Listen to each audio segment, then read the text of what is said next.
Coming up next, destruction as far as you can see from boats to buildings. The victims of Hurricane Ian begin to pick up the pieces. It just is destroyed and it's ruined, and then you have to start all over again. And honestly, where do you start? And people in Pennsylvania worry about family and friends down south. Plus, a warning to those who invest in crypto, after authorities target what they say is a massive Pennsylvania scam. And public alcohol sales begin tomorrow at Beaver Stadium. The Center County Report starts now.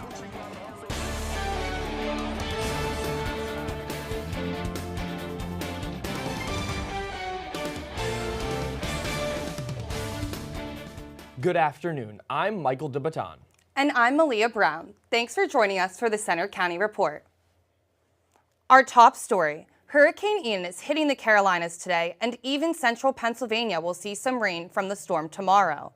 2 days after Ian made landfall in Florida, power is still out to millions. Rescues continue after thousands of people were trapped by floodwaters, and homes and businesses are destroyed as people begin to pick up the pieces.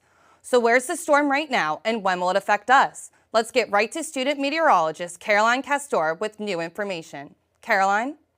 We're actually already starting to see some of the effects of Ian here in State College in the form of some high clouds in our area, but tomorrow it's going to bring us some rain, more cloud cover, and wind just in time for football. So let's take a look at where Ian is right now. It is off the coast of South Carolina. It is a Category 1 storm right now. So it is a hurricane, however, it's nowhere near as strong as it was when it made landfall in Florida on Wednesday. So that is the current radar and satellite. Let's take a look at its track. It's going to make landfall sometime this afternoon and evening in South Carolina, and then it's going to push northward into West Virginia before it turns into a low pressure system. Again, we're just going to get rain here in State College. Nothing hurricane related, nothing even tropical storm related, just a low pressure system full of rain. So here's the futurecast showing when this rain is going to move into our area. This model is going to look a little bit more overzealous than it's actually going to be. Here's the moisture moving into our area. I'm going to have exactly how much rain we're going to have coming up next.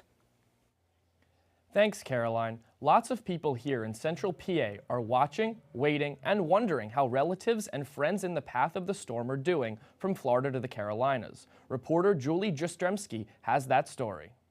Florida communities are dealing with the devastation left behind from the impact of Hurricane Ian.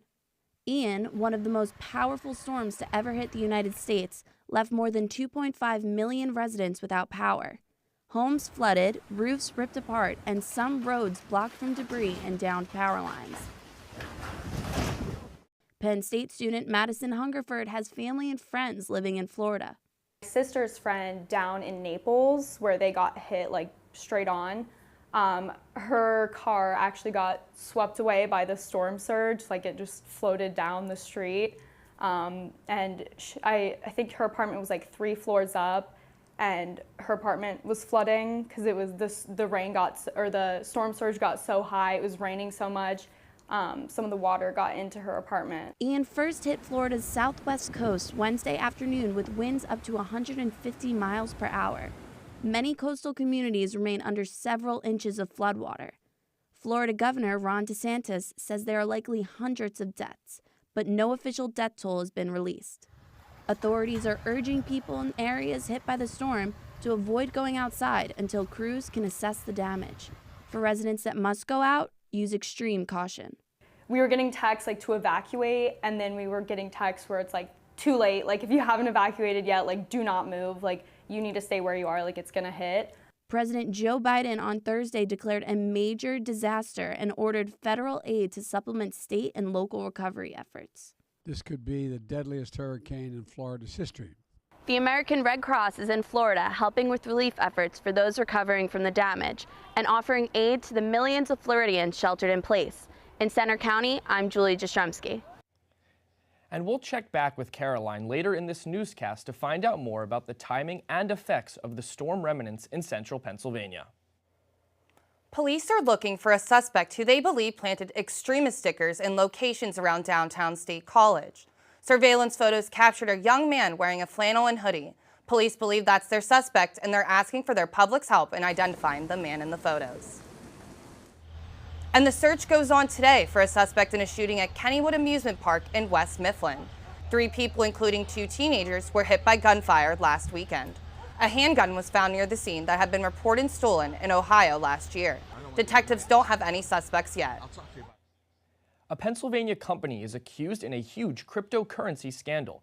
Experts say it's a warning to investors to be extra careful with your money. Simone Skinner has more on this story.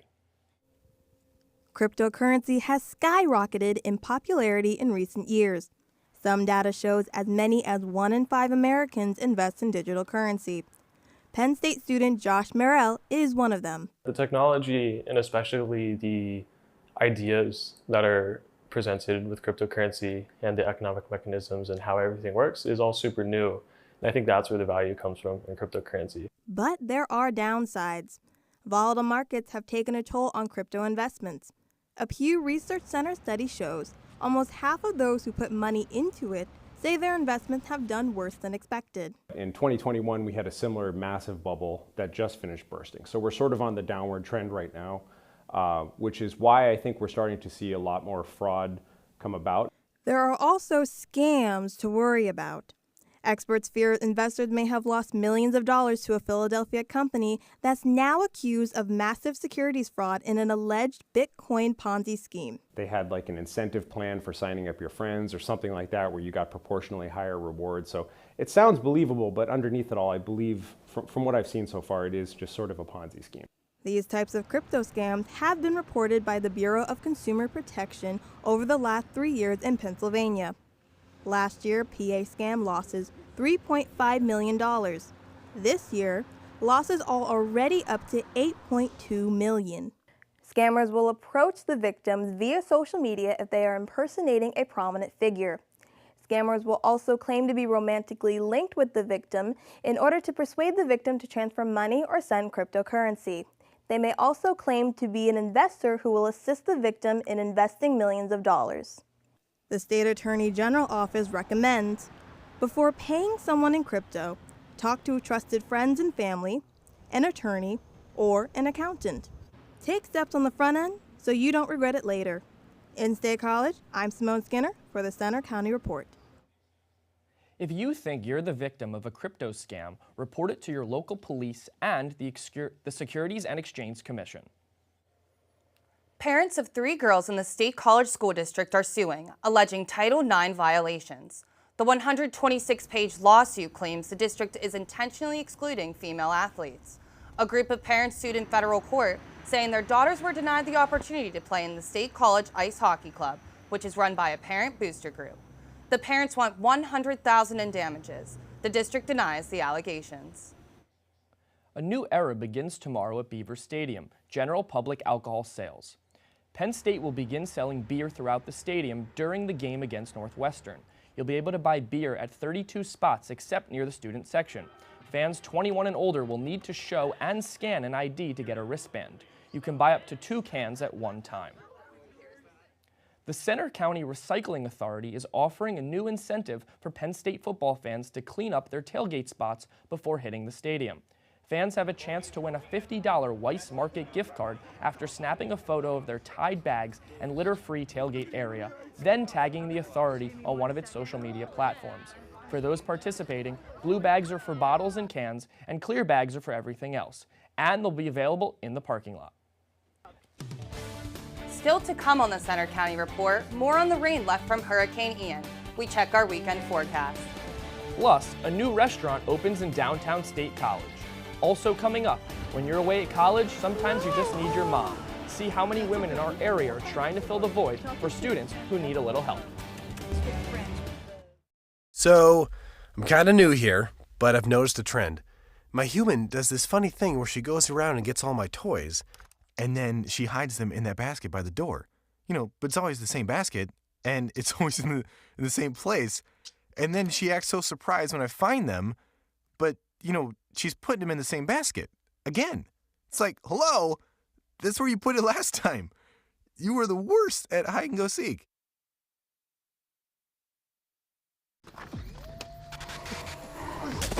Multiple studies have shown that marijuana can slow both driver reaction and response time, which can be really dangerous. He's here. He's here. Wait. What? I can't drive. Why? I'm high. Oh.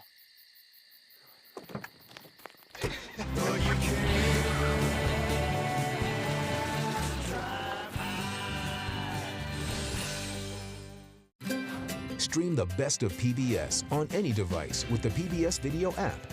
All your favorite drama, history, science, news, and documentaries, all in one place. Watch your PBS station live or catch up on the shows you missed. Discover new favorites from PBS and locally produced shows from your station. Get the PBS Video app now and stream the best of PBS anytime, anywhere.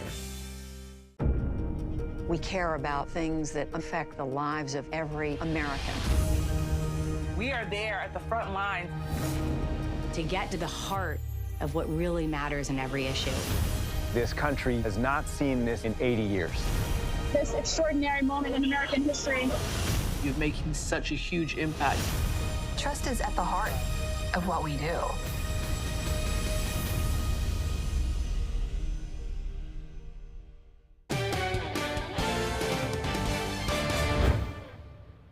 A popular national chain of cookie stores has opened its doors in State College.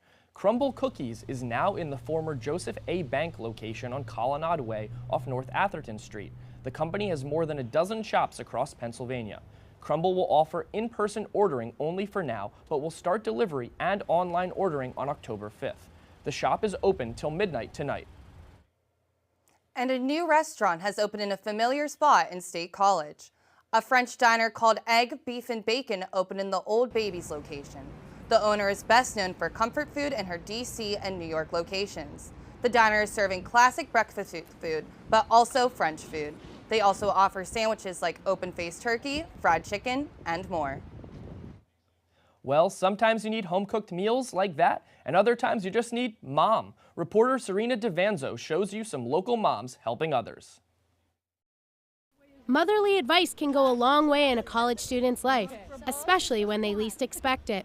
Lori Rose and Sue Jackson started coming to Penn State campus in April to help build a better community feel by giving advice to students on their way to class. We were just talking about how to reach out to our community. The student community is right here, but tends to be somewhat isolated from the rest of the community. From friend problems to exam anxiety, Rose and Jackson have heard all kinds of stories from students, and many students enjoy talking and asking questions to them. I liked it. I'm a big homebody, so right now, since I'm a first year, it's kind of nice just to have other moms here. Like listening to their own moms, the advice given can help because it's specific to each person's problem. Well, we aren't really handing out advice. We just sit here and listen to students, and if they have any questions, we let them ask questions and give just sort of motherly advice like we might give our own kids. On top of being able to get some motherly advice, students can also get a free cookie and say hi to their dog, Ellie. In University Park, Pennsylvania, I'm Serena DeVanzo for the Center County Report. If you need some motherly advice, you can find Rose and Jackson around Penn State's University Park campus on Wednesday afternoons.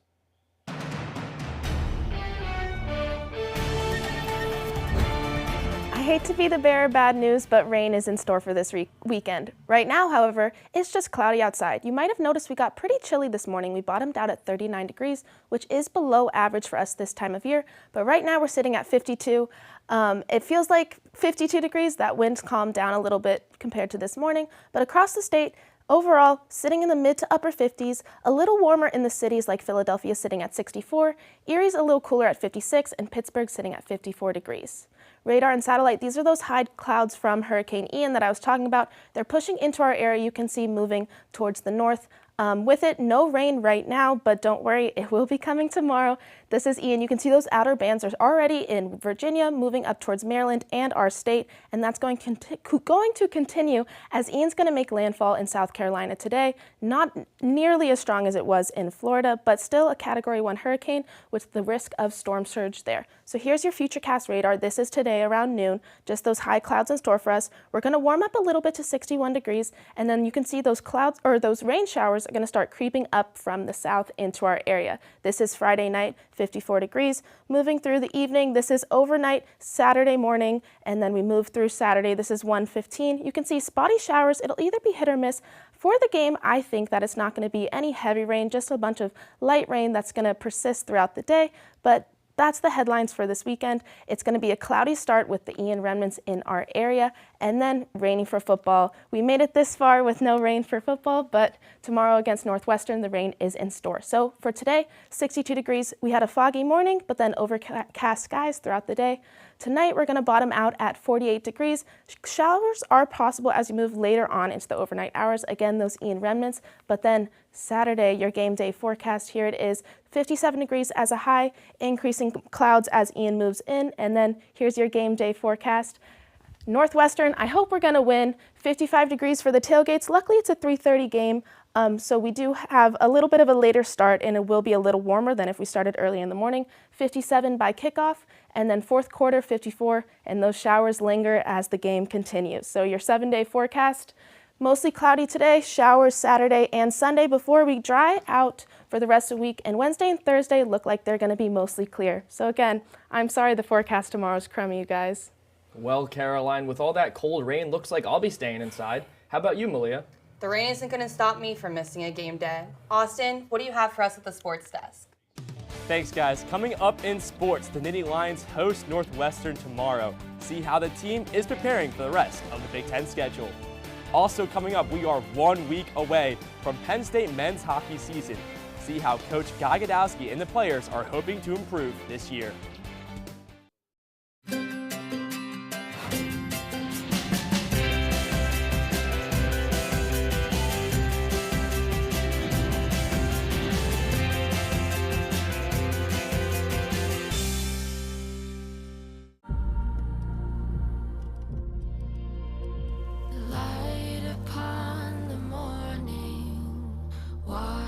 My skin, think it's time I find my place here. Fasten your seatbelt. You're taking my breath away. Float like a butterfly, sting like a bee. Amazing. Well, what are you waiting for? You belong here. This is your home. What is your sense now of the humanitarian situation? This is making me emotional.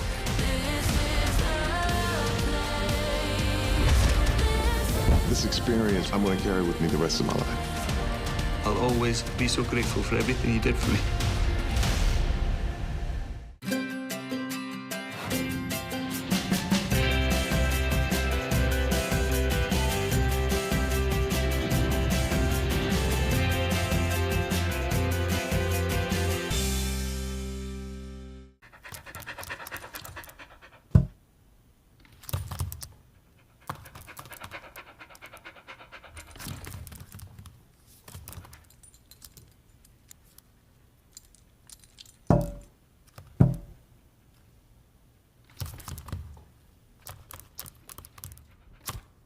There's a shelter pet who wants to meet you. Meet one today. Visit theshelterpetproject.org. Adopt.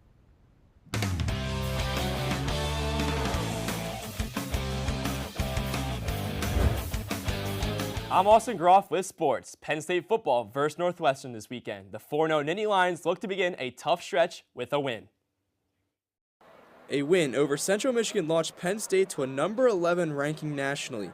Next for the Nittany Lions is the heart of their Big Ten schedule. First up, their Big Ten home opener against Northwestern. Leading the charge on the offensive line for the Wildcats is 6'4" junior Peter Skoronski, who's projected to be a first-round NFL draft pick. Well, we recruited him out of high school as well. Big, athletic, smart. We know how talented he is, got a ton of respect for him, and we know it'll be a challenge on Saturday. Ending with a perfect 3-0 record in the non-conference schedule, Penn State looks ahead to a tough Big Ten slate. Wide receiver Mitchell Tinsley feels his transition to a Big Ten school has gone well and that he's ready for the challenge. At the end of the day, I just want to help my team win. Of course, I came to this level to prove that I can play at the Power 5 level. So, whatever targets or whatever I get, I've got to take advantage of my opportunities. Tinsley started the scoring for the Lions last week. He leads the team with 3 total reception touchdowns alongside teammate Bretton Strange. Number 5 doesn't see a big difference playing for a Power 5 school aside from playing in Happy Valley. The fan base is just something different like that, that I've ever been a part of. I mean, it's just as far as just, how connected they are, how just even before, we even get in the stadium, just the atmosphere as you're walking into the stadium is just crazy. Like I've never seen anything like that. So. Kickoff for tomorrow's game is 3:30 p.m. and you can listen live on Penn State Com Radio. Let's move on to some high school football. Our After the Whistle Game of the Week tonight features an elite contest between Harrisburg and Altoona. Both teams have one loss, the Cougars winning last year's matchup 31-0. Tune in to After the Whistle tonight at 11:15 p.m. for full coverage on our PSU Belisario College Student Media YouTube channel. The State College Little Lions football team has been dominating the start to their season, and a young star has been a factor in this success. Logan Brandes has the story. Last season, the State High Little Lions made a deep run in the District 6 playoffs. But with the team already as talented as it is, it's a freshman running back who's led the way to start the 2022 season. Through the first 5 games, Deontay Sheffy has paced the State High offense and has averaged over 38 points per game. At an age where most haven't even thought of SATs or college essays, this State High freshman running back is putting District 6 on notice. Sheffy already has over 600 rushing yards and 8 touchdowns through his first 5 games, good enough for over 8 yards per carry. That success came as more of a surprise for Sheffy, who was trying to help the Little Lions recapture some of last season's glory. No, I never envisioned it. I just got good coaching and good teammates right by my side. It feels good, and it feels like we can do better, do just as good as last year. State High has rolled through most of its opponents thus far, winning 3 of its games by multiple possessions. For head coach Matt Lintel, he knew as soon as the offseason that Deontay was his man to lead the backfield. He's a kid that jumped in from day one. As soon as he had an opportunity to come and be around us here this summer, he really stood out. Played multiple positions throughout the summer. 7-on-7 playing running back's not as much fun, so he jumped in as slot receiver and did a great job there as well. And then once the pads came on, we slid him back into that running back slot, and he's really excelled, and he's done a tremendous job. While the future looks bright for the freshman running back, Lintel prefers to focus on the present. I think we're trying to stay really present and 1 week at a time, 1 day at a time. I think he's got a very bright future, not just because of his talent, but because of who he is and the work ethic that he brings each and every day. I'm Logan Barandis for the Center County Report. Tonight, Sheffy and the Little Lions will travel to take on Central Dauphin East. Back to Penn State sports, the women's soccer team fell to Michigan State last night 2-1. After a scoreless first half, the Spartans came out of the locker room on a mission, finding the back of the net twice. A late Penn State goal from Allie Schlegel was not enough to rally a comeback. Coming into this game ranked 6th in the nation, head coach Erica Dombach said Michigan State did not seem too flustered. I think they just had more energy on the night, I would say. The desire was there for them more than it was for us, and they beat us to the ball too often. So they were on it, we were on our heels, and just couldn't get enough grip of the game. We have to play on the front foot. Overtime's over now. We don't have that anymore to rely on, and so you've got to come after these teams, and you can't wait till the last 20 minutes of the game. They'll look to bounce back this Sunday at Ohio State. Penn State field hockey will be getting some facility upgrades soon. A new complex upgrade will be coming, including home and visiting team dressing areas, new locker rooms, and a 1,200-seat stadium with media and television booths. The field will still be in use for the rest of the season, and the full project is set to be completed next fall. Penn State men's hockey opens its season a week from today. The team held its media day this week with Coach Guy Godowski praising the past leaders of the Nittany Lions for setting the culture to help this team be more focused. He says it starts with fifth-year senior Paul DeNaples. Yeah, no, I mean, everyone's taking it as, okay, they don't believe in us, but we believe in ourselves and we can prove everyone wrong out here. So it kind of pumps me up, and I know it pumps the whole room up that, people don't think we're a team, but in reality we know we are, and we're going to go prove people wrong. Their first game is next Friday night against Canisius. That's all for sports. Thanks, Austin. Coming up next, photos, letters, and other items from a legendary writer are now on display in our area. Find out more after the break.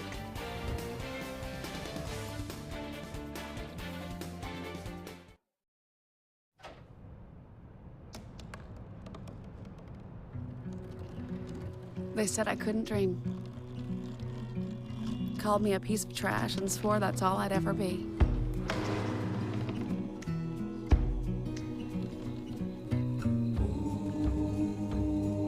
Said a bottle couldn't see the ocean.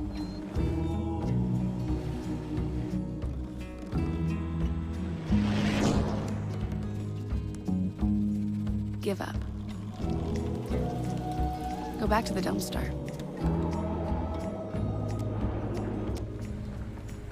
But I didn't listen. I made my way.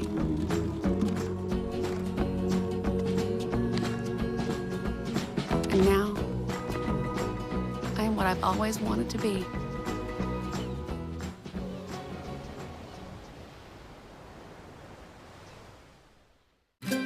Stream the best of PBS on any device with the PBS Video app. All your favorite drama, history, science, news, and documentaries, all in one place. Watch your PBS station live or catch up on the shows you missed. Support your PBS station and you can get Passport, giving you full seasons, early releases, special collections, and more. Get the PBS Video app now and stream the best of PBS anytime, anywhere. We care about things that affect the lives of every American. We are there at the front line to get to the heart of what really matters in every issue. This country has not seen this in 80 years. This extraordinary moment in American history. You're making such a huge impact. Trust is at the heart of what we do.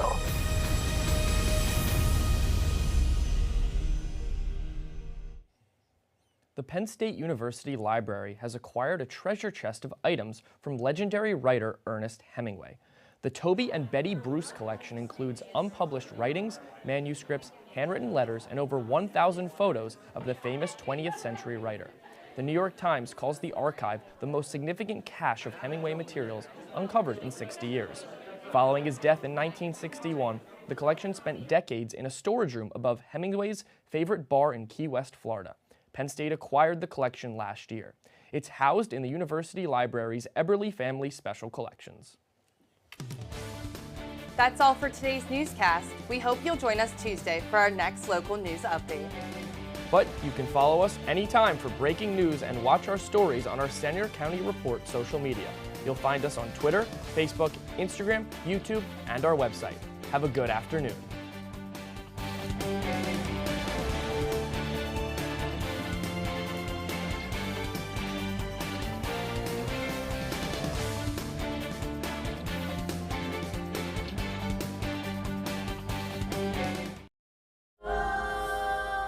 This is a moment. There's a whole wide world out there. This is a battlefield.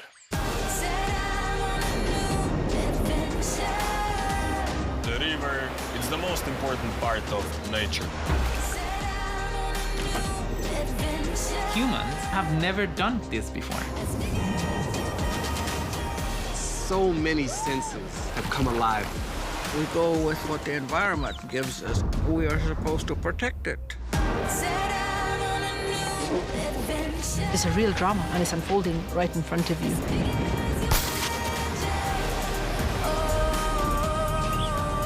This will show us so many things that we just haven't seen. Change is coming. Start a new adventure, as big as you imagine.